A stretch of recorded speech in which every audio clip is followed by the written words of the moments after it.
Hi.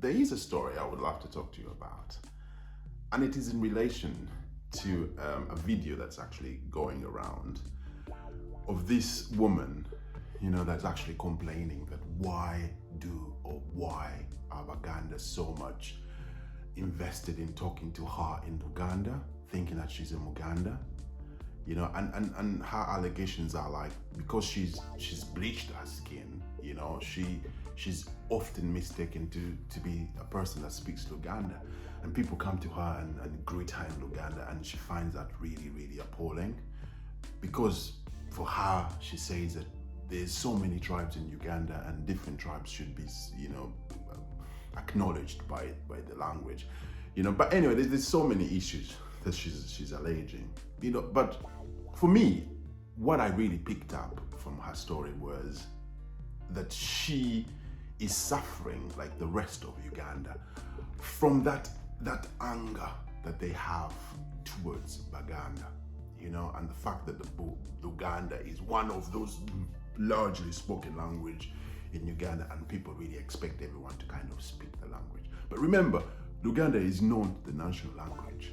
English is the national language in Uganda, And for me, I think this hatred towards Baganda has been cultivated by the actual Baganda from time immemorial, And I'll tell you this story, because one of my aunties, she told me in the 1950s when she was growing up, she comes from one of those prominent Baganda families. So her father was like a big wing in Mango, or you call it the Mango establishment in the 1950s, And so at home, they did have a massive piece of land, but they needed helpers, or servants as they call them.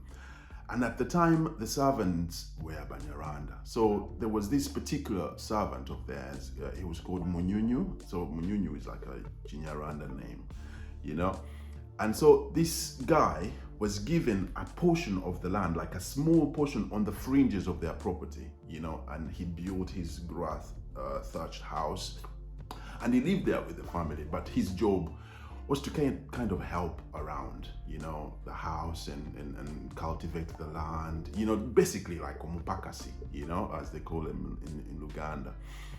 And so she says that one day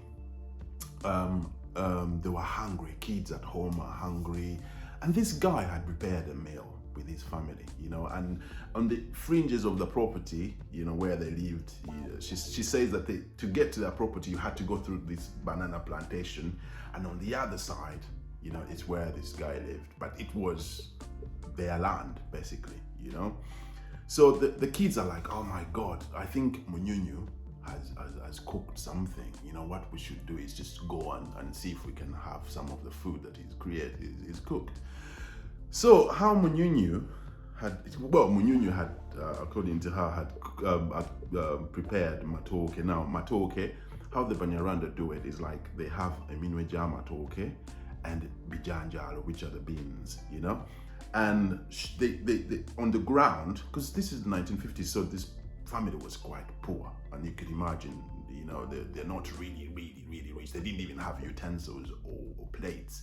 So what they do is they get the banana leaves, they lay them on the ground. So they sort of dig a hole in the ground, and they put these leaves on top of the hole, and then they just pour the matoke, the minweja matoke in, and then they pour the beans on top, And the family just gathers around, and then they start plucking from the hole, just eating from the hole, And so these kids have come as well. So this guy sees the kids are there, so he just invites them to come and join them, And the kids are like happy to do it. So my auntie says, and so they sat down and they started eating, and they're happy, they're enjoying, and this guy is telling them stories, blah, blah, blah, blah.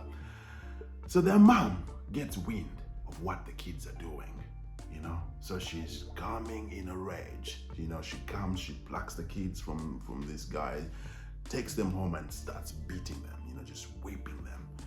And the reason she's doing this is because she has been so much ashamed that her kids have decided to go and eat food with a peasant, In Buganda, if you don't know, the Banyarwanda were regarded as a very, very lower class to the actual Baganda themselves. Now think about it. This guy is the helper at home. He knows pretty much what is happening within the grounds. He's pretty much part of the family, because when they came, the Banyarwanda, as refugees, they got families they could work with. They literally became part of those families somewhat. But the families would not accept them fully, you know? So they still treated them as second-class citizens somewhat, you know? So this woman is in a rage, saying, you know, these kids should not have done that, you know. And my aunt is telling the story, and she's saying that that really shocked her, even to this date. And she really acknowledges that the way Baganda were treating non-Baganda was not right. And unfortunately, that same thinking has never changed, even many years that have passed. The Baganda have this way of treating people that are non-Baganda as though they're second-class citizens, you know? Even at the inception of the independence, if you read the history, you would see that it was us against them sort of thing. You know, so Baganda were on one side and the rest of Uganda was on the other side. And what the Baganda failed to understand is that we were transitioning from a colonial protectorate, Buganda, to a whole Uganda. And that is why in the 1966, when the Kabaka was about to be invaded by Milton Obote's government, he was calling the British to come and safeguard his kingdom, because he sort of thought that he was so close to the British than the actual Baganda. Sorry, the actual other people in Uganda. And so his kingdom was to be protected by the British. So he never really acknowledged that, you know, that era had passed. The British were no longer protectorates of Uganda, you know, and then Baganda had to find a way of coexisting with other tribes within Uganda, you know. So it's a story of unfairness, and perhaps this is why even today there's still issues within Uganda, because Baganda, who had so much influence, they had so much power, they were the most educated people, they had every infrastructure within Buganda, you know, and they had to just roll that out to the rest of Uganda. But instead of kind of leading the way to develop Uganda, they just wanted to board themselves into this kingdom, as they call it, the federal state, you know. So the rest of Uganda is supposed to be shit, and us Baganda are supposed to be perfect, you know, the people that kind of represent what the white person is supposed to look like. And that is why at the inception of the 1962 agreement, they even wrote it in English. You could argue that, why isn't Luganda the national language?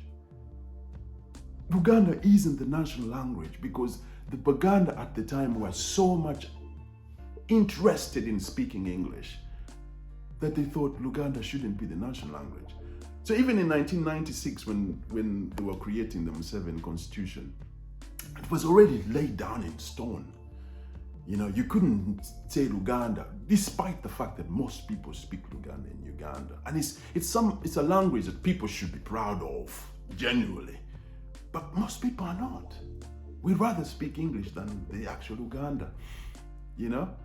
And so when you see people complaining about this, you as a Muganda just have to remember that the mistakes that were performed in the past are the really reasons why Buganda or Luganda is the way it is now. And unfortunately, until we revisit the way we have been associating ourselves with other tribes or other clans or other tribes within Uganda, Buganda will still be alienated, because every other force within Uganda is against Buganda. And most Baganda, we don't mean harm. We are happy to be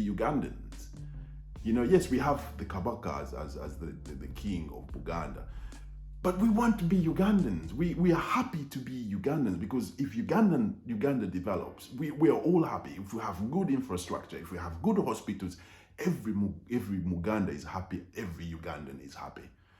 You know?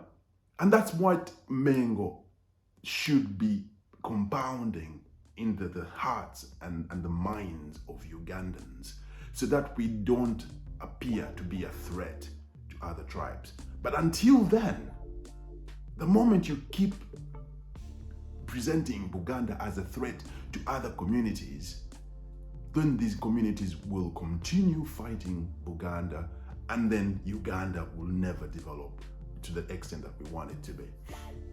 So anyway, I wanted to just give my 2 cents on this story, you know, that it is something that really highlights bigger issues rather than the bleaching that this woman was actually talking about.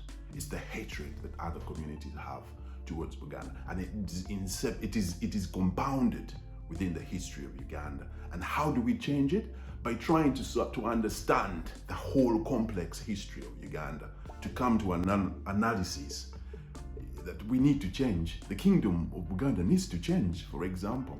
You know, they need to change to accommodate different tribes, to accommodate different people, because it is no longer, I mean, Uganda, Kampala, is the capital city, and it is in Buganda, yeah? But it incorporates many other denominations, many other people, or many other tribes, you know? And how do you make them feel home or at home? Is by creating a situation that you incorporate other people within the kingdom itself to kind of make it acceptable for other tribes as well. So anyway, I will stop this video because it's long-winded already. You know, if you want more of this content, again, please subscribe to this channel, and then we will speak more about some of these complex issues and try to get them to a level that we understand. Yeah, thank you very much.